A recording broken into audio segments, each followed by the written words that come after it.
পৃথিবীর জমিনে যদি সব চাইতে দামি কোন কিতাব থাকে, তিনি বলছেন ওই কিতাবটা আমি সেটা যজুর্বেদ বলবো না, অথর্ববেদ বলবো না, সামবেদ বলবো না, ওটা ত্রিপিটক বলবো না, ওটা বাইবেল বলবো না, ওটা জান্দাবস্তা বলবো না, ওটা মহাভারত বলবো না, আমি ওটা ঋগ্বেদ বলবো না, ওটা পৃথিবীর অন্য কোন ধর্মগ্রন্থ বলবো না।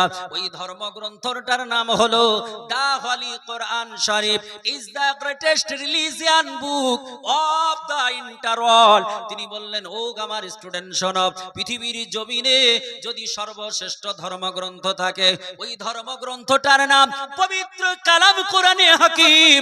কোরআনে পাক পৃথিবীর জমিনে সর্বশ্রেষ্ঠ ধর্মগ্রন্থ। এই কিতাবটাকে আমি গুড বলি নাই, ভেরি গুড বলি নাই, আমি বেটার বলি নাই, আমি বেস্ট কিতাব বলে আমি আখ্যা দিয়েছি। পৃথিবীর জমিনে এরকম নির্ভরযোগ্য নির্ভুল কিতাব কোথাও পাওয়া যাবে না। কারণ আমার আল্লাহ তাআলা পবিত্র কালাম কোরআন পাকের মধ্যে ঘোষণা দিয়েছে, দুনিয়ার অন্য কোন কিতাবে এমন ঘোষণা দিতে কেউ পারেনি, পৃথিবীর কোন রাইটার এটা বলতে পারেনি। আমরা যখন লেখাপড়া করেছি, বিশ্ববিদ্যালয়ে ইউনিভার্সিটিতে যখন পড়েছি, কলেজে যখন পড়েছি, আমরা কখনো রবীন্দ্রনাথ ঠাকুরের লেখা পড়েছি, কখনো মাইকেল মধুসূদন দত্তর লেখা পড়েছি, কখনো আপনার এমন করে দুনিয়ার বুকের সর্বশ্রেষ্ঠ শ্রেষ্ঠ যারা লেখক তাদের লেখা পড়েছি। লেখা পড়ার পরে দেখেছি সমস্ত লেখক তারা একটা কথাই বলে রেখেছে, আমার লেখার মধ্যে ত্রুটি থাকতে পারে, ত্রুটি মার্জনীয়, কিন্তু পৃথিবীর জমিনে যত ধর্মগ্রন্থ আছে, এই ধর্মগ্রন্থগুলো যদি আপনি কম বেশ করে দেখেন, আমি মৌলানা মনিরুল ইসলাম এক এক করে কয়েকটা ধর্মগ্রন্থ পড়েছি, যেমন করে কলকি পুরাণ পড়েছি, যেমন করে বেদ পড়েছি, যেমন করে ত্রিপিটক পড়ে দেখেছি, যেমন করে জান্দাবস্তা পড়েছি। এই কিতাবগুলো আমার ছোট্ট ব্রেনে পড়ার পরে দেখেছি কোন কিতাবের প্রথমে লেখা নেই, লাস্টেও লেখে নেই যে এই কিতাবটা নির্ভরযোগ্য কিতাব, এই কিতাবের মধ্যে কোনো ত্রুটি পাবে না, এর মধ্যে কোনো মিস্টেক নেই, কথা বলা নাই। কিন্তু পবিত্র কালাম কোরআনে পাকে আমার আল্লাহ তাআলা প্রথমে সাবধান করে দিলেন। আমার আল্লাহ বলছেন কোরআন শরীফ পারা নাম্বার 1 আয়াত নাম্বার 1 হুরুফে মুকাত্তাত के बाद अल्लाह ताला इरशाद फरमाता है, सूरा नंबर अपना 2 सूरा नंबर बकरा, अल्लाह ताला इरशाद फरमाता है जालिकल किताबु ला रैबा फी। अल्लाह ताला इरशाद फरमाता है इस किताब में कोई शाक नहीं, शाक की गुंजाइश भी नहीं, no doubt the holy Quran Sharif. जरा बोलो, আল্লাহ বলছেন জালিকাল কিতাবু লা রাইবা ফি। আল্লাহ বলে বান্দারে, ও পৃথিবীর জমিনের বাংলা, কান খুলে শোনো, আমি আল্লাহ তোমাদের চ্যালেঞ্জ দিয়ে বলতেছি, এই কোরআনের মধ্যে কোনো ভুল নেই, এই কোরআনের মধ্যে কোনো ভ্রান্তি নেই, এই কোরআনের মধ্যে কোনো ডাউট নেই, এই কোরআনের মধ্যে কোনো সন্দেহ নেই। আমার আল্লাহ তাআলা যে কোরআনে প্রথমে চ্যালেঞ্জ ঘোষণা দিয়েছে, আমার আল্লাহ তাআলার কালাম কোরআনে যেখানে কোনো ভুল ত্রুটি নেই, ওই কোরআনে আমার আল্লাহ বললেন ওয়া রাফা'না লাকা যিকরাক। নবীজি, আপনার সম্মানের উপরে আমি আল্লাহ কারো সম্মান করি না, আপনার সম্মানের উপরে কারো সম্মান হবে না। এই জন্য পৃথিবীর সব ধর্মগ্রন্থে আপনার ও আমার প্রিয়তম নবীর নামটা আলোচনা আছে। এমন করে আপনি উঠাতে পারেন, কলকি পুরাণ উঠিয়ে দেখতে পারেন, এমন করে হিন্দু ভাইদের ধর্মগ্রন্থ যজুর্বেদ আপনি উঠিয়ে দেখতে পারেন, ওইখানে আপনার লেখা আছে, এমন করে লেখা আছে আল্লাহ রসুল মোহাম্মদ রকম বরস্য মেলস্য আচার্যনে সমান্বিত, মোহাম্মদ ইতি খ্যাত শিষ্য শাখা সমান্বিত, লা ইলাহা পরম পাদম ইল্লা ইলাহা হরতি পাপম ইল্লা ইলাহা পরম পাদম, তা জপি নাম অপি নাম জন্ম বৈকুণ্ঠ, তা জপি নাম মুহাম্মদ। জোরে বলি সুবহানাল্লাহ। কলকি পুরাণের মধ্যে বলা হলো, বেদের মধ্যে বলা হলো, ও পৃথিবীর জমিনের মানব, কান খুলে শুনে রেখে দাও, জেনে রেখে দাও, এইখানে আপনার মনীষী মনুর প্রশংসা করা হয়নি, এখানে আপনার রামের কথা বলা হয়নি, এখানে আপনার গীতার সরস্বতীর কথা বলা হয়নি, এখানে আপনার এমন করে পৃথিবীর কোন দেব দেবদেবীর কথা বলা হয়নি, পৃথিবীর কোন দেবদেবীর আপনার প্রশংসা করা হয়নি। এখানে যার প্রশংসা করা হলো তিনার নাম হবে, প্রথম অক্ষর হবে ম, শেষ অক্ষর হবে দ। তিনার বাবার নাম হবে বিষ্ণু যশা। তিনি বেদের মধ্যে মনীষী মনু আপনার কল্কি পুরাণের মধ্যে বললেন যার বাবার নাম হবে বিষ্ণু যশা। বিষ্ণু যশা সে গৃহ পাদ্রা ভাবা মহম সুমতং বিষ্ণু যশা গর্ভ মাধব বশ্যম। যার বাবার নাম হবে বিষ্ণু যশা, যার মায়ের নাম হবে সুমতি, যিনি আপনার সুম্বুল শহরে পৃথিবীর জমিনে আসবে, তিনি দ্বাদশ তারিখে আসবে। আল্লাহ পাক রব্বে কায়নাত রব্বুল আলামিনের নবী, আমারও আমার প্রিয়তম নবী, তিনার বাবার নাম হলো বিষ্ণু যশা। সংস্কৃত ভাষা আরবিকে ট্রান্সলেট করলে হয় আব্দুল্লাহ, আর বাংলায় তার তরজমা করলে হয় আল্লাহর কৃত দাস। নবী পাকের মায়ের নাম সংস্কৃত ভাষায় বলা হলো সুমতি, মায়ের নাম হবে সুমতি। এটা সংস্কৃত ভাষা, আরবিকে ট্রান্সলেট করলে হয় আমিনা, বাংলায় ট্রান্সলেট করলে যার নাম, নামের অর্থ হয় যার হৃদয়টা সুন্দর স্বচ্ছ, যার মা হলো হৃদয় স্বচ্ছ সুন্দরওয়ালা, যে হলো আমিনা রাদিয়াল্লাহু তাআলা আনহা, যিনি পৃথিবীর যুগে পৃথিবীর জমিনে কোথায় জন্মগ্রহণ করবে। কল্কি পুরাণ বলল সম্বলে বিষ্ণু যশা সম্বল শহরে পৃথিবীর জমিনে আসবে।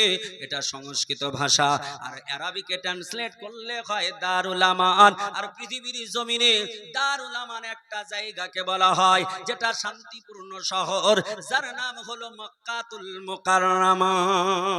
যারা বলে সুবহানাল্লাহ। এই মক্কাতুল মুকাররমায় আমার নবী এসেছেন না অন্য কোথাও এসেছেন? হ্যাঁ, অন্য কোথাও এসেছেন না।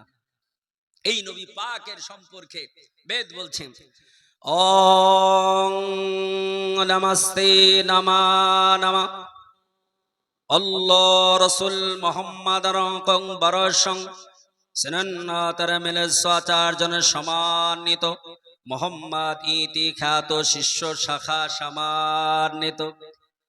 এ পৃথিবীর জমিনের মানুষ শোনো, ওই মুহাম্মদ সাল্লাল্লাহু তাআলা আলাইহি ওয়াসাল্লাম যিনি পৃথিবীর জমিনে আসবেন আর শেষ নবী হবেন, শেষ রাসূল হবেন। কোরআন পাকেও আমার আল্লাহ বলেছেন খাতামান নবিয়্যিন। আল্লাহ পাক রব্বে কায়নাত বলছেন যাকে আমি আল্লাহ তাআলা শেষ নবী করে পৃথিবীর জমিনে পাঠিয়েছি। একটু আস্তে বলুন সুবহানাল্লাহ। নবী আমাদের শেষ নবী না, এরপরে কেউ আসবে? এরপর কেউ আসবে নাকি? হ্যাঁ, আল্লাহ নবী তিনি বলেছেন আনা খাতামান নবিয়্যিন লা বাদি। আল্লাহ নবী বলছেন লা নবিয়া বাদি। আল্লাহ রাসূল বলছেন আমি হলাম আনা খাতামান নবিয়্যিন, আমি হলাম শেষ নবী, লা নবিয়া বাদি, আমার পরে আর কোন নবী আসবে না। জোরে বলে সুবহানাল্লাহ। কোন নবী আসবে না। আল্লাহ পাক এ নবী পাকের সম্মান কত দিয়েছেন? আল্লাহ বলছেন এ নবীর সম্মান আমি এত বাড়িয়েছি যার মাপকাঠি নেই।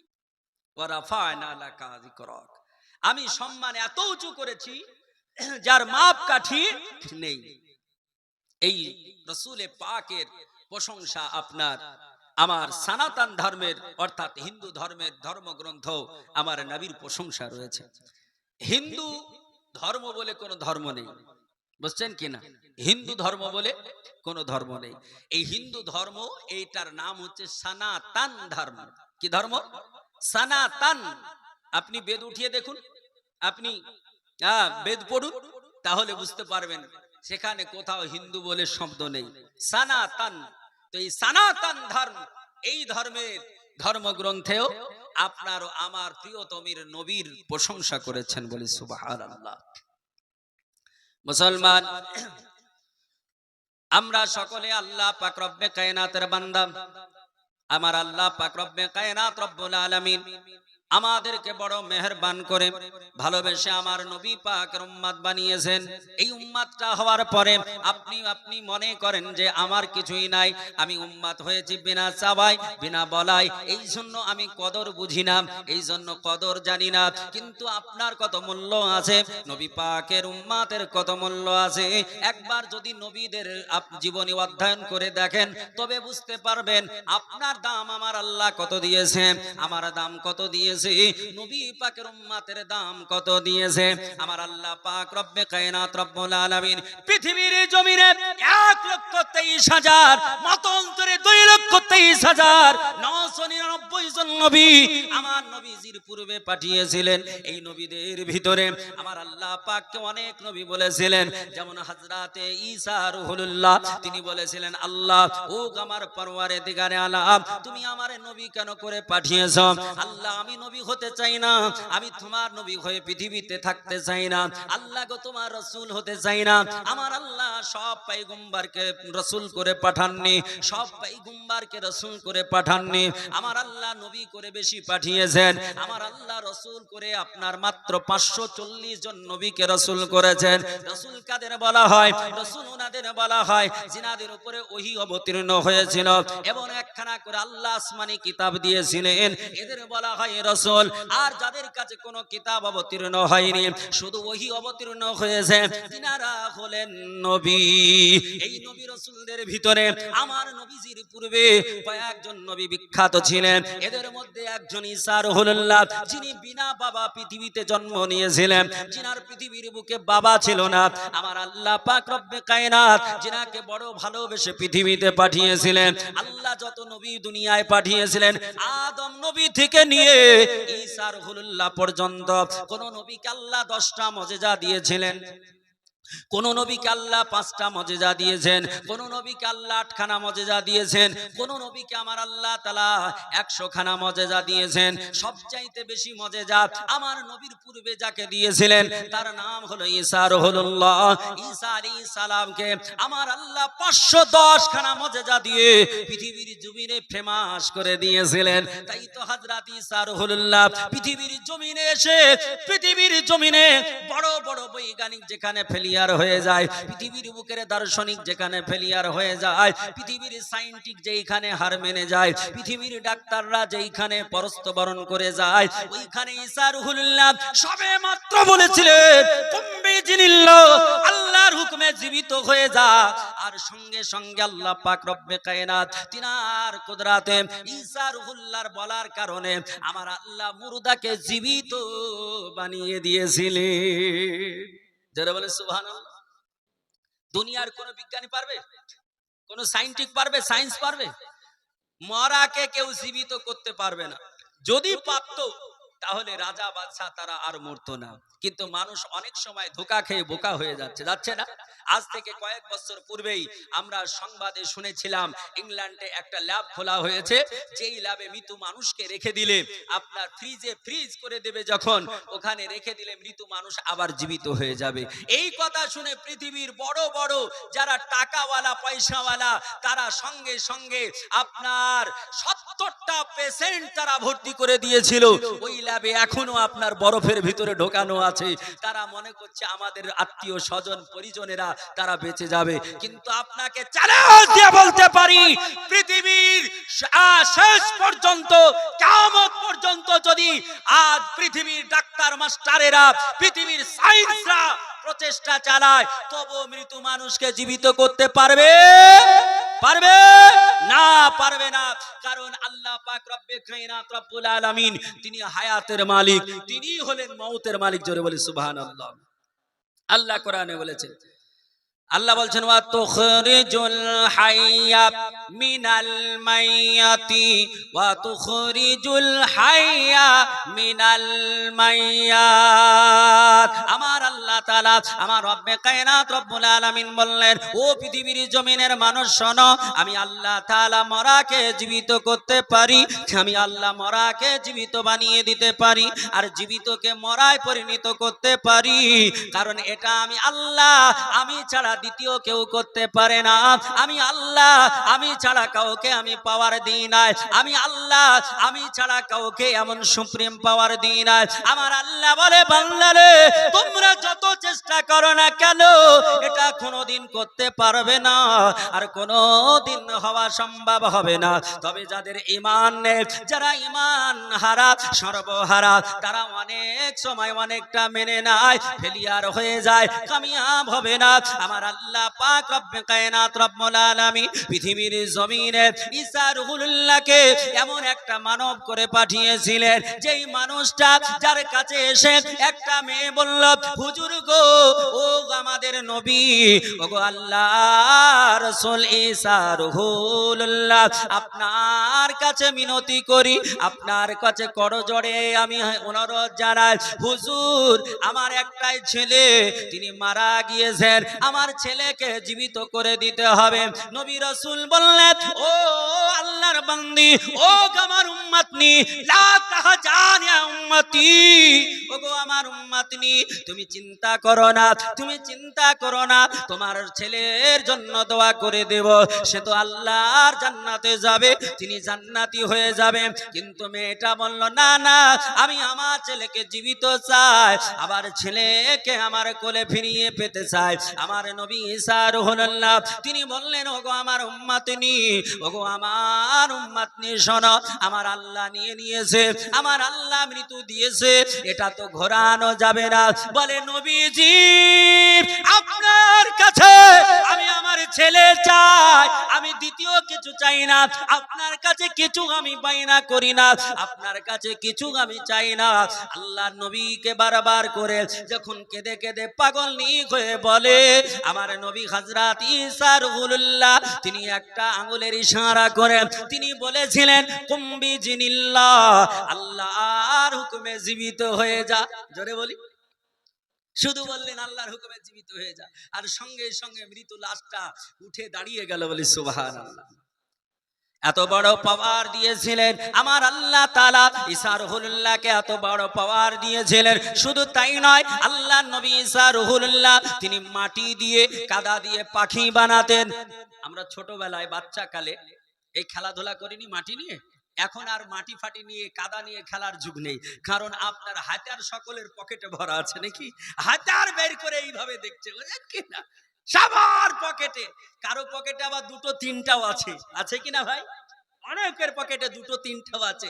এই হাতিয়ারের কারণে, আপনার এই মোবাইলের কারণে ছেলেরা খেলা ভুলে গেল, খেলা ভুলে গেল, শরীর চর্চা ভুলে গেল। আজ মুসলমান এ মোবাইল যেমন আপনার উপকার করেছে, তার চাইতে বেশি ক্ষতি বহন করে এনেছে। ঠিক বললাম না ভুল? আজ আপনার আমার ঘরের বাচ্চারা, আজ আপনার ঘরের আমার ঘরের বাচ্চারা বয়স 16-17 না হতে হতেই তাদেরকে গগলেস পড়তে হচ্ছে, হচ্ছে কিনা? গগলেস পড়তে হচ্ছে, চশমা লাগাতে হচ্ছে। কেন? বলে 6 মাসের বাচ্চা কেঁদে পাগল হয়ে যাচ্ছে, মা দুধ দিচ্ছে তবু আপনার কান্না থামে না। কিন্তু যখনই আপনি এই মোবাইলটা সামনে ধরে দেবেন, 6 মাসের বাচ্চা তারও কান্না থেমে যাচ্ছে, যাচ্ছে কিনা? এ মুসলমান, এই 6 মাসের বাচ্চা সে আবার কি বুঝলো, চুপে যাচ্ছে। কারণটা কি? ইফেক্ট কোথায়? ইফেক্ট ওইখানে পড়ছে যে মা পেটে বাচ্চা আছে। নবী বললেন, যখন মহিলা তোমার পেটে বাচ্চা আসবে তখন তুমি কোরআন শরীফ বেশি বেশি পড়ো, হাদিস পড়ো, বিজ্ঞানের চর্চা করো, ভূগোলের চর্চা করো, তুমি ম্যাথের চর্চা করো, সায়েন্সের চর্চা করো। তুমি যদি এগুলো চর্চা করো তাহলে তোমার ছেলে তোমার মতো হবে, অর্থাৎ তোমার ছেলে বড় হয়ে ডাক্তার হবে, ইঞ্জিনিয়ার হবে, লয়ার হবে। সাহিত্য নিয়ে চর্চা করলে সাহিত্যিক হবে, ভূগোল নিয়ে চর্চা করলে আপনার ভূগোলবিদ হবে, আপনি বিজ্ঞান নিয়ে চর্চা করলে আপনার ছেলে হয়তো এপিজে আব্দুল কালামের মতো একজন বৈজ্ঞানিক হয়ে যেতে পারে। মুসলমান এই ভারতের মাটিতে, আপনার তামিলনাড়ু রাজ্যে মহীশূরের মাটিতে 2015 সালে যিনি আমাদের কাছ থেকে বিদায় নিয়ে চলে গেছেন, এপিজে আব্দুল কালাম, যিনার বাবার নাম জৈনুল আবেদিন, মায়ের নাম আশিয়া, যিনার বাবা একটি মৎস্যজীবী ছিলেন। আজ এপিজে আব্দুল কালাম তিনার জামানাতো যদি এইরকম মোবাইল এসে যেত, তাহলে হয়তো আর এত বড় বৈজ্ঞানিক হতে পারতেন না। যিনি আপনার ভারতকে 4-5খানা ক্ষেপণাস্ত্র দিয়েছেন। কোন ক্ষেপণাস্ত্রের নাম দিয়েছে ত্রিশূল, কোনটার নাম দিয়েছে অগ্নি, কোনটার নাম দিয়েছে নাগ, কোনটার নাম দিয়েছে পৃথ্বী। এইরকম করে 4খানা আপনার ক্ষেপণাস্ত্র দিয়েছে। পৃথ্বী ক্ষেপণাস্ত্র এখান থেকে যদি ছাড়া যায়, 1 ঘন্টায় 4000 কিলোমিটার দূরে গিয়ে অ্যাটাক করতে পারে। এত শক্তিশালী ব্যালিস্টিক মিসাইল তিনি বানিয়ে দিয়েছেন। শুধু তাই নয়, সারা পৃথিবী যেন ভারতের দিকে চোখ রাঙাতে না পারে, এই জন্য আপনার নিউক্লিয়ার হাতিয়ার, পারমাণবিক বোমা ভারতকে উপহার দিয়েছে। বলি সুবহানাল্লাহ।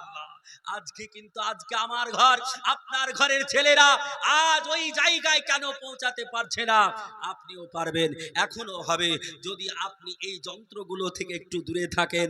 আর আপনার পেটে যখন বাচ্চা আসবে, মা ওই টাইমে আপনি যদি বিজ্ঞান চর্চা করেন, আপনিও আপনার ছেলেকে বৈজ্ঞানিক বানাতে পারেন।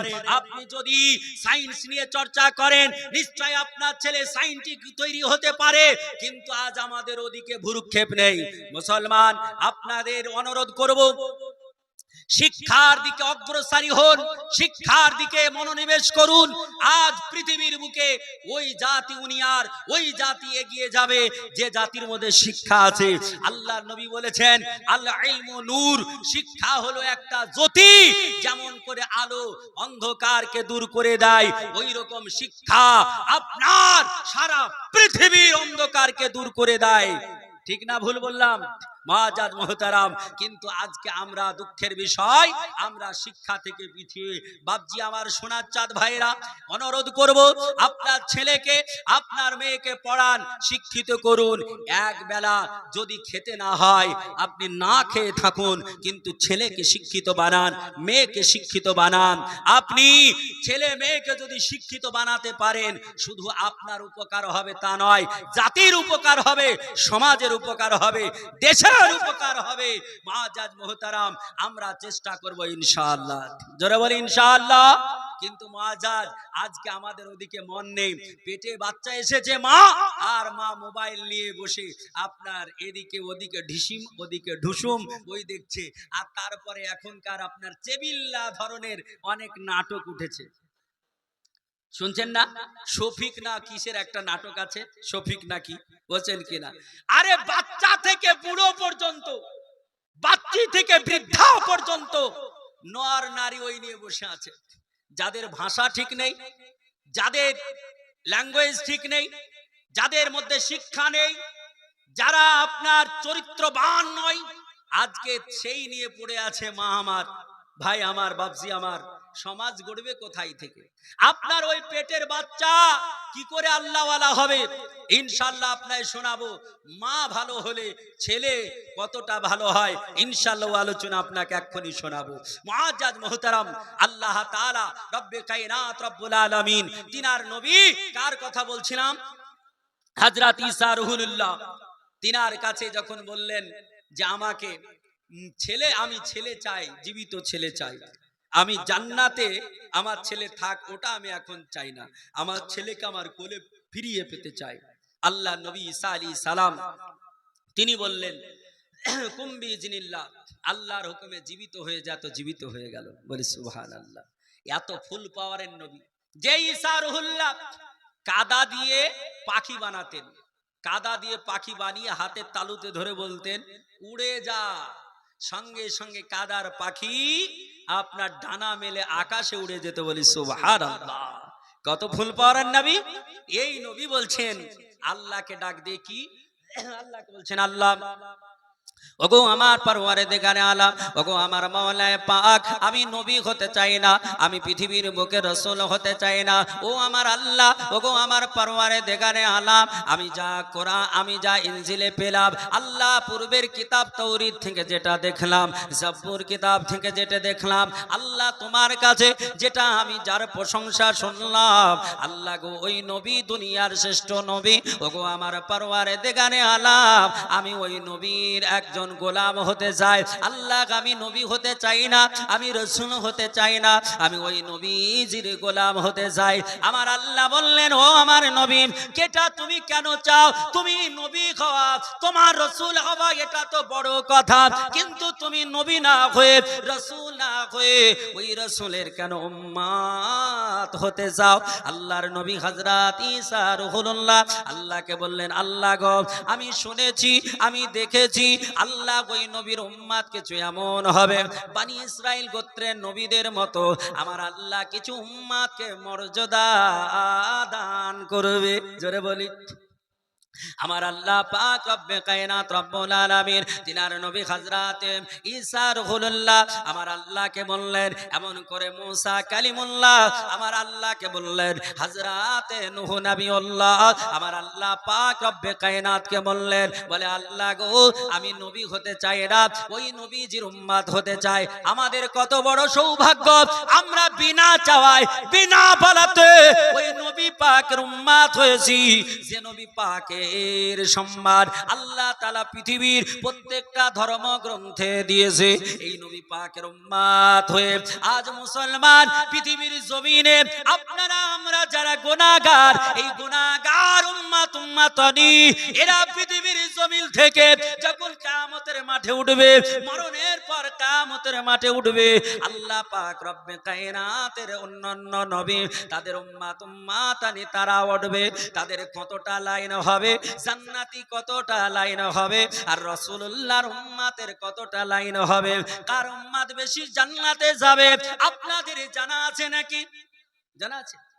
আমার আল্লাহ পাক রব্বে কায়নাত রব্বুল আলামিনের নবী তিনি বলেছেন, কিয়ামতের মাঠে আল্লাহ পাক রব্বে কায়নাতের নবী হযরত আদম নবী থেকে নিয়ে ঈসা রূহুল্লাহ পর্যন্ত যত উম্মাত জান্নাতে যাবে, এদের লাইন কিয়ামতের মাঠে হবে, এদের যতটা লাইন হবে, আমার নবী পাকের উম্মাতের কতটা লাইন হবে, ওই কিয়ামতের মাঠে মাত্র 120 খানা লাইন হবে, জান্নাতি লাইন 120 খানা হবে। আর 120 খানা লাইনের ভিতরে মাত্র 40 খানা লাইন, 1 লক্ষ মতান্তরে 2,23,000 নবী রাসূলদের উম্মতানি হবে, আর বাকি 80 খানা লাইন আমার নবী পাকের উম্মতানি হবে।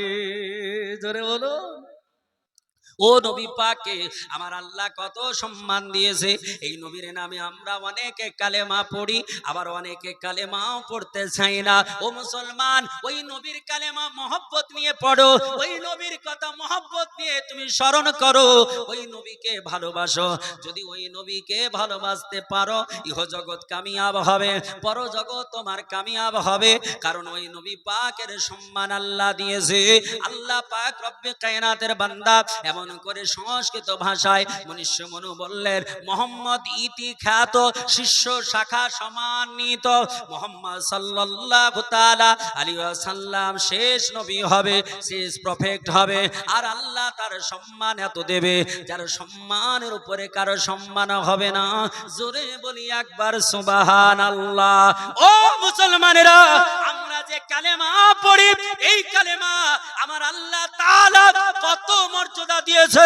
আপনার বেদের মধ্যে বলা হলো, পৃথিবীর জমিনে কোন মানুষ যদি পড়ে লা ইলাহা হরতি পাপম, কেউ যদি লা ইলাহা বলে আমার আল্লাহ তার গুনাহ মোচন করে দেয়, ইল্লাল্লাহ পরম পাদ, কেউ যদি লা ইলাহার পরে ইল্লাল্লাহ বলে আমার আল্লাহ তাআলা তার সম্মান বাড়িয়ে দেয়, তার সম্মান বাড়িয়ে দেয়, তার সম্মান আমার আল্লাহ তাআলা আরো আরো আরো আরো আরো বাড়িয়ে দেয়। আর কেউ যদি বলেন তা জপি নাম মোহাম্মদ, আর যদি কেউ মোহাম্মদুর রাসূলুল্লাহ পড়ে নাই, নবীজির নামটা পড়ে নাই, নবীজির নামটা জপে নাই, আমার আল্লাহ পাক আমার রব্বে কায়নাত রব্বুল আলামিন তাকে জান্নাতবাসী হিসাবে ঘোষণা করে দেয়। জোরে বলি, চিন্তা করুন তাহলে আমরা এই নবী পাকের উম্মত হয়ে তাহলে আমরা কত গর্বিত, তাই কি না? কিন্তু আমরা এ সম্পর্কে আলোচনাই করি না, আমরা এ সম্পর্কে জানি না যে আমাদের মর্যাদা কত, আমাদের মর্যাদা সম্মান আল্লাহ দিয়েছে কত। মুসলমান, আল্লাহ তাআলা মুসলমানের সম্মান আল্লাহ কত ঊর্ধ্বে করেছে, সব নবীর উম্মতের চাইতে উম্মতে মুহাম্মাদির সম্মানকে আল্লাহ সর্বশ্রেষ্ঠ করেছে বলে সুবহানাল্লাহ। এই নবীকে কারো একটা চাবি হারিয়ে গেছে, যদি কারো হয় নিয়ে যাবেন।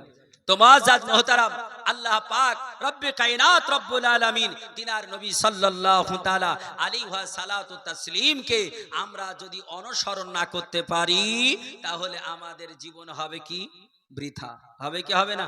আমাদের জীবন বৃথা হবে কি না? আমাদের জীবন বৃথা হবে।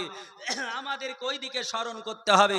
আমারও আপনার প্রিয়তম নবী, হ্যাঁ আমারও আপনার, একটু দরুদ পাক পড়ুন তো, আল্লাহুম্মা সাল্লাম আলা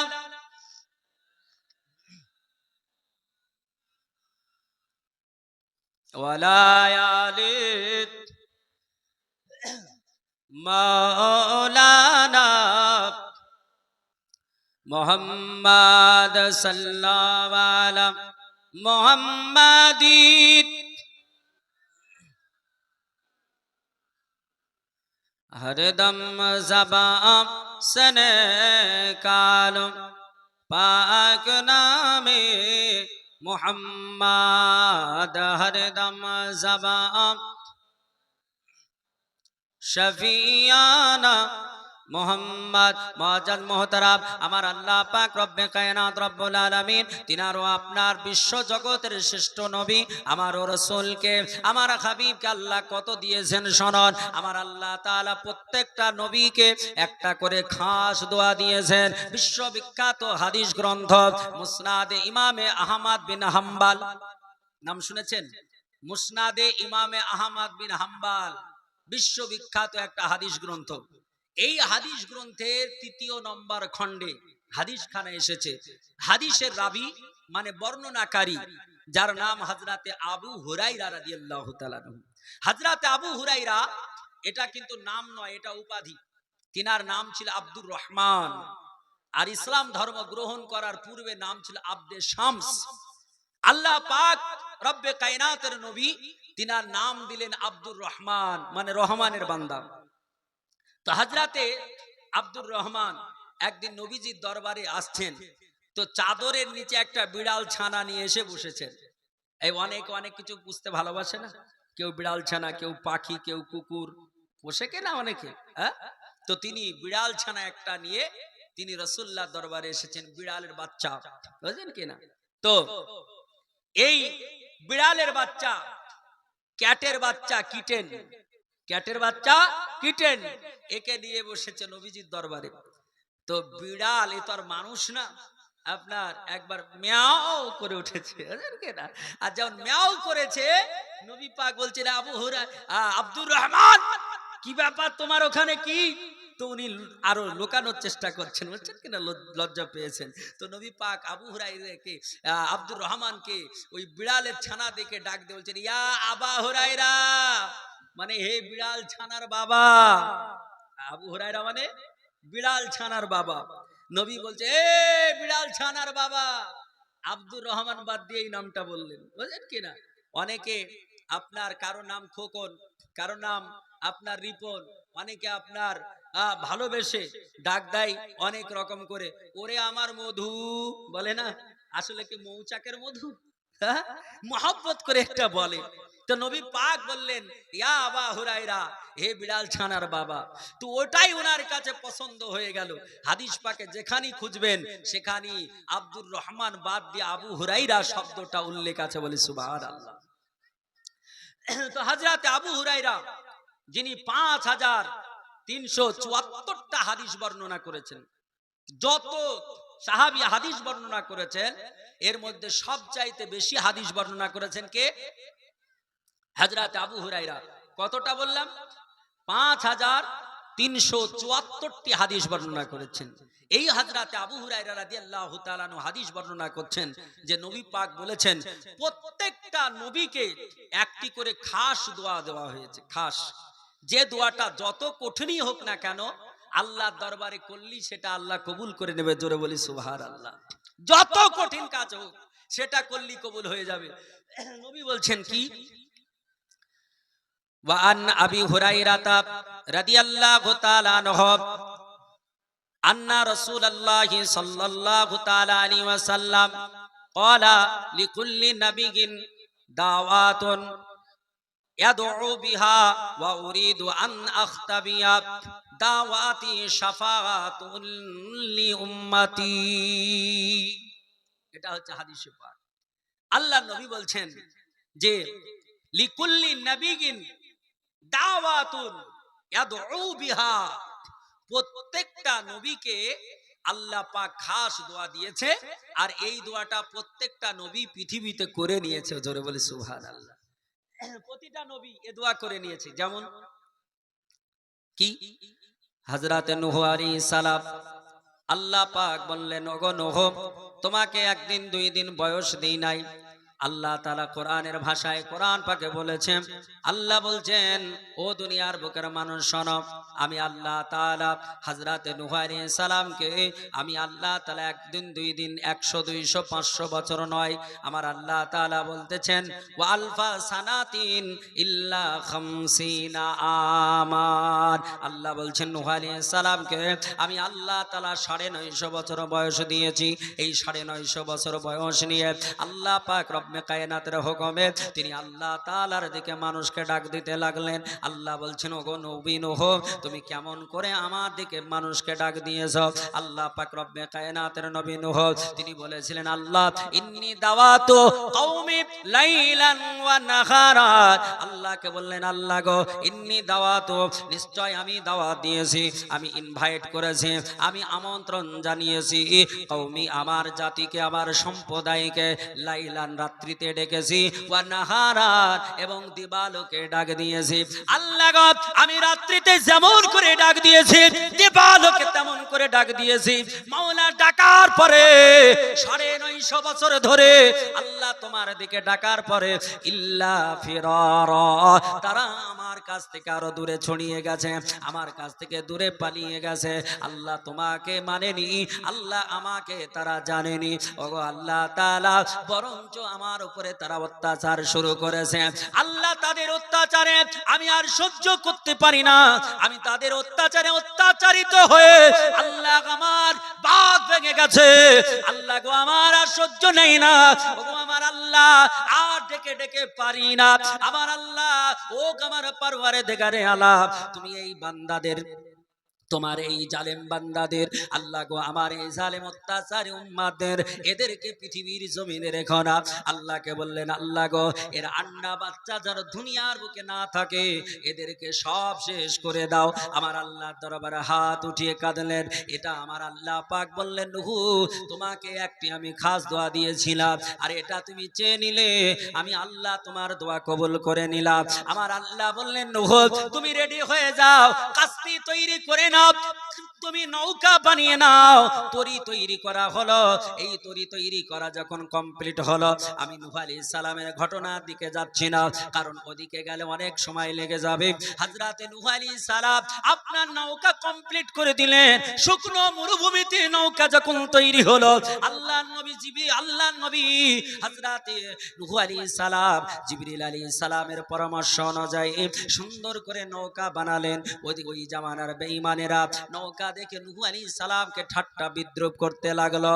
তারা আপনার ঠাট্টা বিদ্রুপ করে নূহ আলাইহিস সালামের নৌকাতে এসে পায়খানা শুরু করে দিল। এই নূহ আলাইহিস সালামের নৌকাতে পায়খানা করে পুরো নৌকাটাকে পরিপূর্ণ করে দিল। আল্লাহর নবী নূহ আলাইহিস সালাম আল্লাহ পাকের দরবারে হাত উঠিয়ে কাঁদতে শুরু করলেন, আল্লাহ তুমি বলেছ তুমি অল্প কিছুক্ষণের মধ্যেই তুমি গজব দিয়ে দেবে, আল্লাহ কয়েকদিনের ভিতরেই তুমি হয়তো দুনিয়াকে সে ডুবিয়ে দেবে। ওগো আমার আল্লাহ তাআলা, পৃথিবীতে যদি জল জমে যায় তাহলে আমি আমার মুষ্টিমেয় 39 জন উম্মাতানিকে নিয়ে কেমন ভাবে তাদেরকে নিয়ে পৃথিবীতে বাঁচব। আল্লাহ বললেন, ও নবী, ও আমার নবী নূহ, লা তাখাব ইয়া আবদি। আল্লাহ বলছেন, বান্দা ও আমার নবী নূহ, তুমি কোনো ভয় করো না, তুমি চিন্তা করো না। আল্লাহ বলছেন, ওগো আমার নবী, আমি নিশ্চয় তোমার সঙ্গে আছি, তুমি ভয় করো না। আল্লাহর নবী নূহ আলাইহিস সালাম বললেন, আল্লাহ গো, কিভাবে এই পায়খানা পরিষ্কার হবে? আল্লাহ বলছেন, ওগো আমার নবী নূহ আলাইহিস সালাম, চিন্তা করো না, আমি রহমানুর রহিম, আমার কুদরত কেউ জানে না। আল্লাহর কুদরত কেউ বুঝতে পেরেছে নাকি? আল্লাহ বলছেন, আমার কুদরত কেউ বুঝতে পারবে না। আল্লাহ পবিত্র কালাম কোরআন পাক পারা নাম্বার 1 আয়াত নাম্বার 20, আমার আল্লাহ তাআলা কোরআন শরীফ সূরা বাকারায় পারা নাম্বার 1 এক নাম্বার পারায় 20 নাম্বার আয়াতে আল্লাহ বললেন, ইন্নাল্লাহা আলা কুল্লি শাইইন কাদির। আমার আল্লাহ পাক রব্বে খায়নাত রব্বুল আলামিন বললেন, নিশ্চয় আমি আল্লাহ তাআলা মহান ক্ষমতাশালী কুদরতময়, আমার কুদরত কেউ বুঝতে পারবে না। আমার আল্লাহ পাক রব্বে কায়নাত রব্বুল আলামিনের নবী নূহ আলাইহিস সালাম কাঁদতেছেন। আল্লাহর বান্দা বান্দীরা সকলে আপনার আনন্দের সঙ্গে নূহ আলাইহিস সালামের ওই নৌকাতে পায়খানা করার জন্য যায়। ও মুসলমানেরা, তখন কেউ আপনার নৌকা দেখেনি, প্রথম নৌকা আপনার দেখেছে। এখন নতুন কোন জিনিস আবিষ্কার হলে সবারই তো মন চায় যে ওটা দেখবো, ব্যবহার করব, মনে হয় কি হয় না? আজ থেকে 10 বছর পূর্বে যখন প্রথম মোবাইল এসেছিল, কারো পকেটে একটা মোবাইল থাকলে মানুষ ওই লোকটার পিছে পিছে ঘুরতো না, যে ভাই মোবাইল কেমন জিনিস একটু দেখাও না, বলতো কিনা?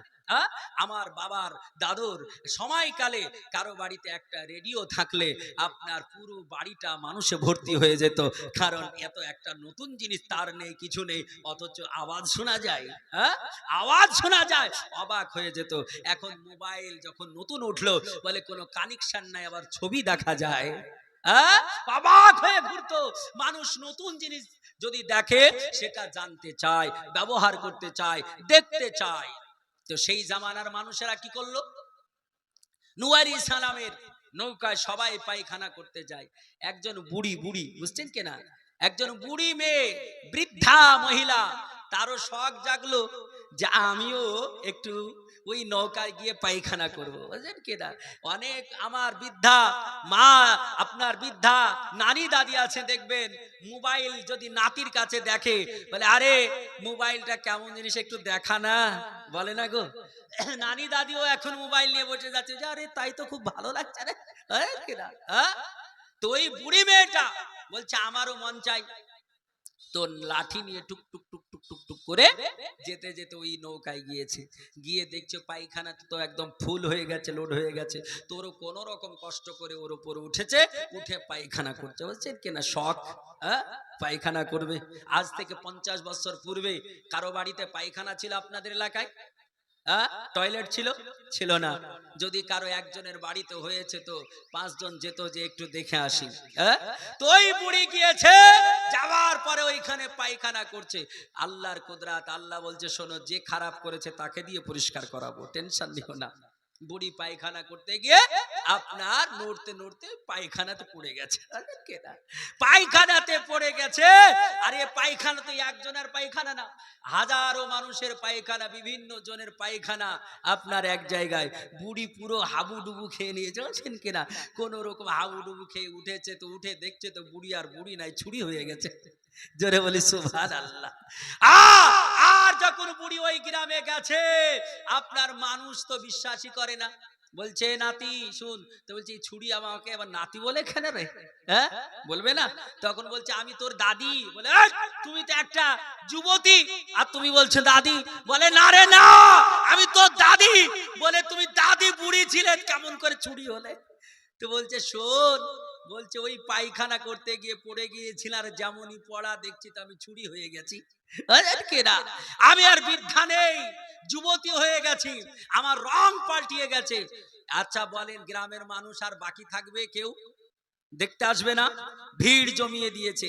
আপনাদের এলাকায় যদি কেউ বলে যে আমাদের বাড়িতে একটা রাম ছাগল আছে, আর এই ছাগলটা পানিতে ফু দিয়ে দেয়, আর ফু দিয়ে দিলে ক্যান্সার ভালো হয়ে যায়, বলেন আপনার পুরো মুর্শিদাবাদের কোনো মানুষ বাকি থাকবে ওর বাড়িতে যেতে? ক্যান্সার যেখানে ভেলোর গিয়ে ভালো হচ্ছে না, চেন্নাই গিয়ে ভালো হচ্ছে না, মুম্বাই গিয়ে টাটাতে ভালো হচ্ছে না, আর এই ছাগলের ফুয়ে ভালো হয়ে যাচ্ছে। ভিড় জমিয়ে দেবে। ওই রকম করে ভিড় জমানো, সবাই শুনলো, বুড়ি বলছে এই ব্যাপার। সব মানুষ বলছে তা হতে পারে, কারণ বিভিন্ন জন পায়খানা করেছে, বিভিন্ন পায়খানা এক জায়গায় হয়ে কেমিক্যাল হয়ে গেছে, আর কেমিক্যালে মানুষকে পরিবর্তন করে দিতে যায়। সব ওইদিকে ছুটলো, সবাই যায়। আর ওষুধ ফ্রিতে পেলে কেউ ছাড়বে গো ভাই? কিছুদিন আগে শুনেছেন আপনাদের এলাকায় এক জায়গায় দই পড়া দিচ্ছিল হরিয়ারপাড়া থানায়। হরিয়ারপাড়া থানায় কেমন লাইন দেখেছেন, হাজার হাজার মানুষ। বলে খেলি ক্যান্সার ভালো হয়ে যাবে, কিনা লাইন কেমন পড়েছিল। মুআজ্জাজ মুহতারাম, এখন সব মানুষ বলছে চল ওই পায়খানা উঠাতে যাই। কেউ বলে আমি বুড়ি, কেউ বলছে আমার কুষ্ঠ রোগ আছে, কেউ বলছে আমার পেটে ব্যথা আছে, বিভিন্ন রকম, কেউ বলছে চুল পাকা। এখন যাই, আর ওই পায়খানা যেমনই মাখে, আর সঙ্গে সঙ্গে আপনার বৃদ্ধ যুবক হয়ে যায়, বৃদ্ধা যুবতী হয়ে যায়, আর অসুস্থ মানুষ সুস্থ হয়ে যায়। আর এই পায়খানা নিতে নিতে পায়খানা শেষ। যখন পায়খানা শেষ, মানুষ বলছে আর তো পাওয়া যায় না, তখন পানি দিয়ে ধুয়ে ধুয়ে পরিষ্কার করে নেয়। জোরে বলি সুবহানাল্লাহ। যখন পানি দিয়ে ধুয়ে ধুয়ে পরিষ্কার হয়ে গেল, তো যারা আপনার বাড়িতে এই ফ্রি মাল পেয়েছে, এত বড় ঔষধ কেউ ঘোড়াতে বালতিতে স্টকে রেখেছিল যে সারা জীবন ব্যবহার করবে, তো যখন পরিষ্কার হয়ে গেল, ওই পায়খানা মেখে দেখছে আর কোনো কাজ হয় না। একই টাকা, আপনার মহাত্মা গান্ধীর ছবি, মোদি বলে দিল রাত্রি 12টার পর আর এই টাকার দাম নাই। এই করেছিল না? করেছিল না? ওই টাকা এখন যদি আপনার থাকে 1000 টাকার নোট, ওর দাম আছে? ব্যান্ড হয়ে গেছে। আল্লাহ বলছে পায়খানাকে আমি ব্যান্ড করে দিলাম, আর কাজ হবে না। কেনা, কারণ আমার উদ্দেশ্য ছিল পরিষ্কার করে নেওয়া।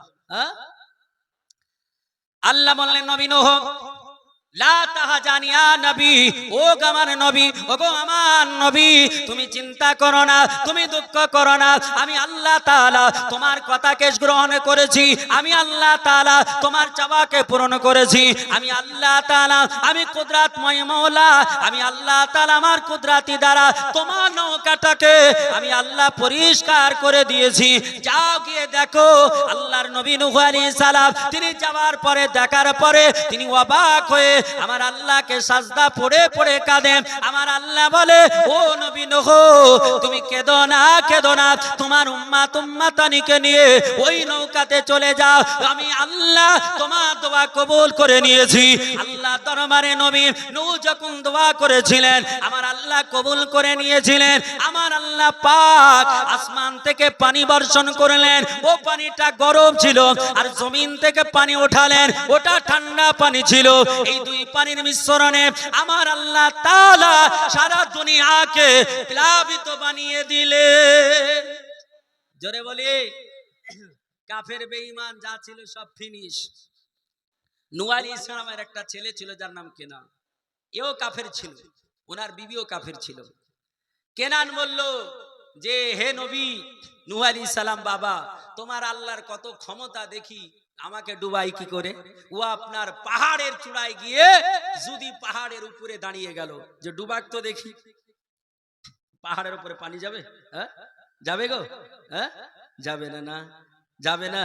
আরে আল্লাহ পাক চাইলে যাবে না? এই তো কিছুদিন আগে বন্যা হলো, শুনলেন? বাংলাদেশকে দেখেছেন? পুরো শহরকে শহর, জেলাকে জেলা পুরো ডুবিয়ে দিয়েছিল, দেয়নি? মুআজ্জাজ মুহতারাম, আল্লাহর ক্ষমতার কোনো শেষ নেই। এখন বলল আল্লাহ, ও নবী নূহ, তোমার আল্লাহর ক্ষমতা কতটা আছে তোমার আল্লাহকে বলো। আমি যদি পাহাড়ের উপরে উঠে গেলাম, আমাকে ডোবাতে পারবে না। ওই বেঈমানটা কালেমা পড়েনি, নবীকে মানেনি, তার সন্তান হবার পরেও আমার আল্লাহ তারে ছাড়েনি। যখন আপনার যদি পাহাড়ের উপরে উঠে গেল, আমার আল্লাহ বলে, ও পানির ফারিস্তা মিকাইল, আর দেরি হবে না, আর দেরি করা যাবে না। প্রথম পানিটা যেই দিকে স্পিড বাড়াবে, ওটা ওই যদি পাহাড়ের দিকে হবে, যাতে করে নূহ আলাইহিস সালাম তার সন্তানকে ওই পানি ডুবিয়ে শেষ করে দেয়। জোরে বলুন। আপনি তাফসীর উঠিয়ে দেখুন, আপনার যদি পাহাড়ের উপর দিয়ে পানি গিয়ে কেনানকে ডুবিয়ে শেষ করে দিয়েছিল, দিয়েছিল কিনা?